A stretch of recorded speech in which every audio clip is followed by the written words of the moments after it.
राम राम दोस्तों। प्रधानमंत्री मोदी जी हमेशा इस बात पे जाने जाते हैं कि से एक काम के लिए निकल कर दो काम करके आते हैं। एक तीर दो निशाने, वैसे ही मोदी जी पे कहावत है, हमेशा फिट बैठती है। आप लोग देखिए, हमेशा वो कभी भी विदेश दौरे पे गए हैं तो एक काम से नहीं गए, और एक काम के साथ साथ में तीन चार काम निपटा करके ही आते हैं। इस बार भी यही हालत हुआ है कि उनको बुलाया गया है कनाडा में G7 समिट के लिए, और उसमें जो देश शामिल हैं उसमें बहुत सारे देश ऐसे, जो बहुत सारे क्या, लगभग में सभी देश ऐसे हैं जो भारत की तरक्की से अब जलने लगे। जब से भारत ने पाकिस्तान के ऊपर ऑपरेशन सिंदूर किया है, तब से लगभग में सभी देश भारत से बहुत ही कुंठा रखने लगे। खास करके इसमें अमेरिका नया नया शामिल हुआ है, और कनाडा तो पहले से ही भारत से दुश्मनी रखता ही है। बहुत मजबूरी में आकर के भारत को इनवाइट किया है कनाडा ने, और उस कनाडा के जो पीएम है कार्नी, उन्होंने सीधा से ट्वीट करके और प्रेस कॉन्फ्रेंस करके बताया कि भारत को अगर नहीं बुलाएंगे तो किसको बुलाएंगे। भारत दुनिया की चौथी बड़ी इकोनॉमी है, साथ में भारत जो है और दुनिया के सप्लाई चेन का प्रमुख हिस्सा है। तो भारत नहीं आएगा तो ये मीटिंग का, ये सम्मेलन का क्या मतलब रहेगा। अब बात करते हैं दूसरे काम की। तो प्रधानमंत्री मोदी जी डायरेक्ट G7 के सम्मेलन में नहीं जा रहे हैं, वहां से वो डायरेक्ट जाएंगे साइप्रस। साइप्रस वो देश है दोस्तों कि जैसे भारत है और पाकिस्तान पीओके को कब्जा करके बैठा हुआ है, वैसे ही टर्की साइप्रस के लगभग में 30-35% हिस्से को कब्जा करके बैठा है। वो भी सो कॉल्ड आजाद देश वो हिस्से को बताता है, साइप्रस का हिस्सा। साइप्रस के उत्तर और दक्षिणी दो भाग में डिवाइड कर दिया है टर्की ने।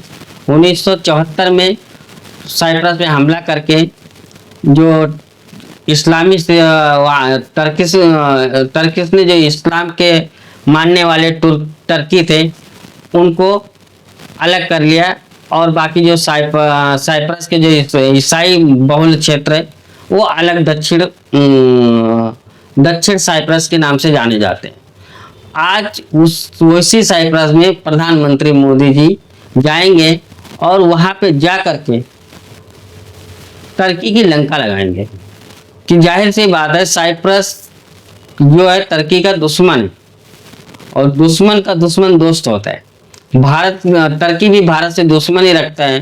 कारण क्या है, वो भारत के दुश्मन पाकिस्तान को साथ देता है, पाकिस्तान को ड्रोन देता है। तो भारत ने भी अब यही विचार कर लिया, जितने भी टर्की के दुश्मन हैं, वो चाहे सर्बिया रहने दो, या चाहे रहने दो ये इसका दुश्मन अजरबैजान का दुश्मन रहने दो, ये आर्मेनिया, ये दोनों देशों को भारत अपना डिफेंस सिस्टम भी देगा, और साथ में ब्रह्मोस मिसाइल भी देगा, और क्या बोलते हैं, और तेजस भी बेचने जा रहा है, ऐसा सुनने में है।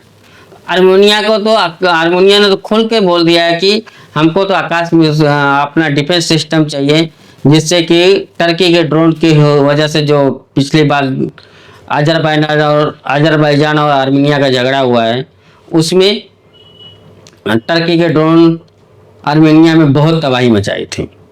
और इसी तरह अब साइप्रस को भी भारत अपनी डिफेंस सिस्टम और ब्रह्मोस मिसाइल जो दोनों देंगे, जिससे कि टर्की के ऊपर साइप्रस बढ़त बना सके अपना। दोस्तों, नाम भी ऐसा है कि जवान से आते आते फिसल जाते हैं। तो दोस्तों, अब रही बात, मोदी जी वहां पे टर्की को भी ठिकाने पे लगा रहे हैं, साथ में कनाडा और अमेरिका को भी ठुंडे लगा रहे हैं। कारण क्या, जैसे को तैसा बोलते नहीं है, पाकिस्तान को सपोर्ट कर रहा है टर्की, कनाडा और एक तरह से अमेरिका। अब साइप्रस का सपोर्ट करके मोदी जी ने, एक्चुअली साइप्रस जो है वो यूरोपियन यूनियन का अंग है, जिसमें कि फ्रांस, इटली ये सब आते हैं। अब